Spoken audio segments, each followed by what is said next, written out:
નમસ્કાર, Selvi teaching creation YouTube ચેનલમાં તમારું સ્વાગત છે. આજે આપણે ધોરણ 8ના ગણિત વિષયમાં પ્રકરણ 1 સમય સંખ્યાઓનું અભ્યાસ કરીશું, જેનામાં આપણે પાઠ્યપુસ્તકનું સ્વાધ્યાયનું સોલ્યુશન જોઈશું. જો તમે આ ચેનલમાં નવા જોડાયેલા હો તો તમે આ ચેનલને લાઇક, શેર અને સબસ્ક્રાઈબ આપી શકો છો. પ્રાથમિક માહિતી મેળવીએ તો પ્રાકૃતિક સંખ્યા કોને કહીએ તો કે જેની શરૂઆત 1, 2, 3થી કરીને અનંત સંખ્યા સુધી થાય તે. પૂર્ણ સંખ્યા જેની શરૂઆત 0, 1, 2થી સ્ટાર્ટ થાય અને અનંત સુધી, એટલે કે 0થી શરૂઆત થવી જોઈએ. પૂર્ણાંક સંખ્યા એટલે પૂર્ણાંકમાં ધન અને ઋણ બંને સંખ્યાનો સમાવેશ થાય એને પૂર્ણાંક સંખ્યા કહેવામાં આવે.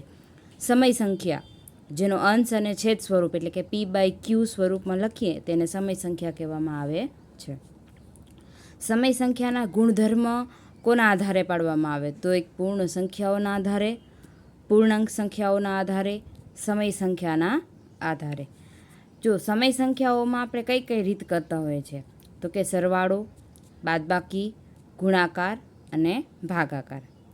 આમાં આપણે સમય સંખ્યાના આધારે સરવાળો, બાદબાકી, ગુણાકાર અને ભાગાકારમાં આપણે ક્રમનો ગુણધર્મ યુઝ કરીએ છીએ, જૂથનો ગુણધર્મ યુઝ કરીએ છીએ અને વિભાજનનો ગુણધર્મ યુઝ કરીએ છીએ. ક્રમનો એટલે કે આપણે ભાગુ સભાવાળી રીત, ભાગુ સભા, ભાગાકાર, ગુણાકાર, સરવાળો અને બાદબાકી ક્રમનો ગુણધર્મ કહેવાય. જૂથનો ગુણધર્મ એટલે ભેગું કરવું અને વિભાજનનો ગુણધર્મ એટલે કે છૂટું પાડવું. તો ચાલો આપણે સ્વાધ્યાય 1.1ની શરૂઆત કરીએ. પ્રશ્ન 1. નીચે આપેલ ગુણાકારની ક્રિયામાં કયા ગુણધર્મનો ઉપયોગ થયેલો છે તે જણાવવાનો છે. ગુણાકાર એટલે કે આપણે બે જે સંખ્યા છે એને વચ્ચે ગુણાકારની નિશાની છે એટલે એ ગુણાકારની ક્રિયા થઈ, પરંતુ આપણે કયો ગુણધર્મ ઉપયોગ કર્યો છે તે ચકાસવાનો છે. તો પહેલો દાખલો, -4/5 × 1 બરાબર 1 × -4/5 બરાબર આપણે જવાબ મળે છે -4/5. હવે આ સંખ્યા અને આ બંને સંખ્યા બંને સરખી જ છે. જો એનો જવાબ તો આપણે -4/5 જ મળવાનો, કેમ કે 5 છે એ ભાગાકારમાં છે તો ગુણાકારમાં 1 જોડાયેલો છે તો -4 × 4 અને 5 મળે છે. અહીં 1 છે એ તટસ્થ સંખ્યા દર્શાવે છે. તટસ્થ એટલે કે એ જગ્યાએ છે, એનો ગુણધર્મ બદલાતો નથી. ગુણાકારની ક્રિયા તો જોડાયેલી છે પરંતુ એ તટસ્થતાનો ગુણધર્મ ધરાવે છે. દાખલા નંબર 2. -13/17 × -2/7 બરાબર -2/7 × -13/17. હવે આપણે આ સંખ્યા આ સાઈડની અને આ સાઈડની એટલે કે જમણી સાઈડ અને ડાબી સાઈડની સંખ્યાઓ જો જોઈએ તો બંને સરખી સંખ્યા જ છે, પરંતુ ખાલી જગ્યા બદલ કરેલી છે કે -13/17 હતું એ આગળ હતું જ્યારે આમાં પાછળ છે. આપણે જો આને નામ આપણે એ આપીએ અને આ પદને આપણે નામ આપીએ બી, તો અહીંયા કાને આપણે બી અને એ જોવા મળે છે. બંને વચ્ચે ગુણાકારની જ ક્રિયા થયેલી છે તો આપણે કહી શકીએ કે અહીંયા a × b બરાબર b × a ગુણધર્મ જોવા મળે છે. અહીં ક્રમના ગુણધર્મના નિયમનું પાલન કરેલું છે.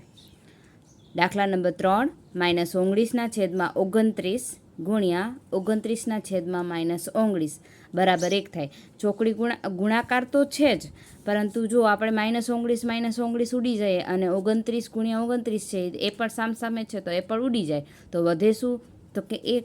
તો અહીં એની સંખ્યા બીના વ્યસ્તના સ્વરૂપે છે, એટલે કે એ જે છે બી સંખ્યા એ જ છે પરંતુ વ્યસ્ત એટલે કે ઉલટી સંખ્યા જોવા મળે છે, એટલે કે અહીંયા વ્યસ્ત સંખ્યાનું અસ્તિત્વ હોય છે.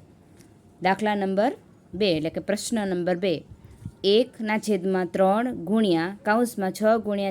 4/3) ની 1/3 × 6 × 4/3 ની રીતે ગણતરી કયા ગુણધર્મના ઉપયોગથી કરી શકાય છે તે જણાવવાનું છે. જો આપણે આ સંખ્યાને વ્યવસ્થિત લખી દઈએ તો 1/3 × 6 × 4/3 ની 1/3 × 6 × 4/3.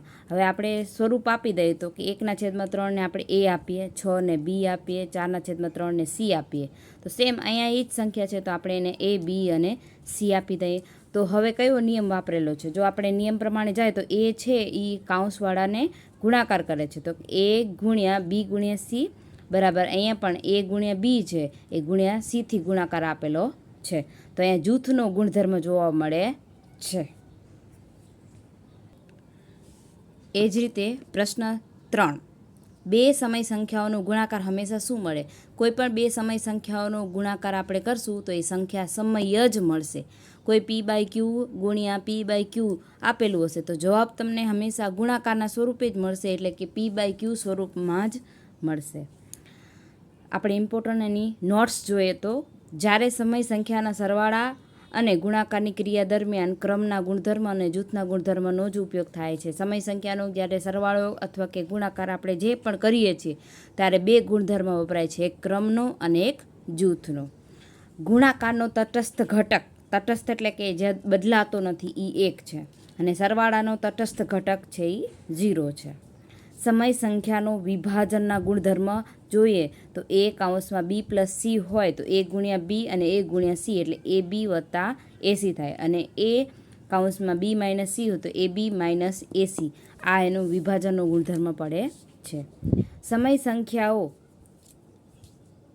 સરવાળો, બાદબાકી અને ગુણાકારની ક્રિયા અંગે સંવૃત જ હોય છે. ધન્યવાદ.